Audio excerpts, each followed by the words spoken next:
অনেক অসাধু ব্যবসায়ী আছে রমজান আসলে নিত্য প্রয়োজনীয় পণ্যের মূল্য বৃদ্ধি করে দেয়।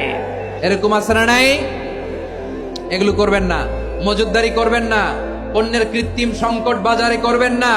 আপনি লাখ টাকা কামায়া ভাবছেন যে রোজাদারদের কষ্ট দিয়ে ধনী হবেন, এমন রোগ আল্লাহ আপনারে দিবে, কোটি টাকা দিয়েও আপনি হাসপাতালের বিল পরিশোধ করার ক্ষমতা আপনার হবে না। খবরদার। শেষ বয়সে দেখবেন কি কষ্ট আপনার হয়। আপনি রোজাদারদের কষ্ট দিচ্ছেন, আল্লাহ আপনার সুখে রাখবে? আল্লাহর দোহাই লাগে আমার ব্যবসায়ী ভাইয়েরা এটা করবেন না। আরব বিশ্বে আমরা দেখেছি, আরব বিশ্বের ব্যবসায়ীরা সারা বছরে ব্যবসা করে, রমজানে ভর্তুকি দেয়। আর আমার দেশের কিছু অসাধু ব্যবসায়ী রমজানে গলাকাটা ব্যবসা করে আর সারা বছর সইটার উপর দিয়ে চলে। চিল্লায় বলেন ঠিক কিনা? করবেন না, এটা করবেন না। নিত্য প্রয়োজনীয় পণ্যের মূল্য বৃদ্ধি করা হারাম, পণ্যের কৃত্রিম সংকট তৈরি করা হারাম, মজুদদারি করা হারাম, রোজাদারদেরকে কষ্ট দেয়া হারাম। এটা করবেন না।